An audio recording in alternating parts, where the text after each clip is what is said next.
Hello all, ஊருக்கு வந்ததும் அடுத்த நாள் எங்கே ஊர் சுற்ற போகலான்னு தான் பிளான் பண்ணிட்டு இருந்தோம். இங்கேயா அங்கேயான்னு டிஸ்கஸ் பண்ணுறப்போ பக்கத்தில் எல்லாமே பார்த்த இடமா இருந்ததுனால கொஞ்சம் தூரமாக போகலான்னு அல்வாக்கு ஃபேமஸான நம்ம திருநெல்வேலிக்கு தான் போயிருந்தோம். இன்னைக்கு சமைக்க வேண்டாம், வீட்டு வேலை எதுவும் இல்லைங்கிற எக்ஸைட்மெண்ட்லேயே காலையிலேயே வீட்டில் எல்லாரும் ரெடி ஆயாச்சு. நான் வியர் பண்ணியிருக்க ட்ரெஸ் ரொம்ப நாளைக்கு முன்னாடி நானே ஸ்டிச் பண்ணதான், இப்படி ஒரு ட்ரெஸ் இருக்கிறதே மறந்து போச்சு. நேற்று தான் என் கண்ணில் மாட்டிச்சு.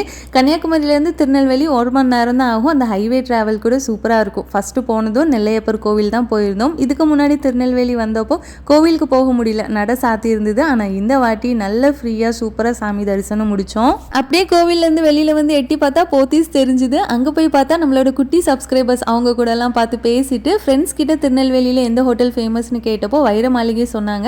நிறைய பிரான்ச் இருக்கும் போல். நாங்கள் ஊருக்கு வர வழியில் இருந்த ஹோட்டலில் மதியம் லஞ்ச் எல்லாம் சாப்பிட்டோம். காலையிலேருந்து மதியம் வரைக்கும் சுற்றினதுக்கு அப்புறமும் வீட்டுக்கு போகணுங்கிற எண்ணம் வரவே இல்லை. அப்படியே வர்ற வழியில் முட்டம் பீச்லாம் போயிட்டு நைட்டு தான் வீட்டுக்கு போனோம். நாளைக்கு பார்க்கலாம்.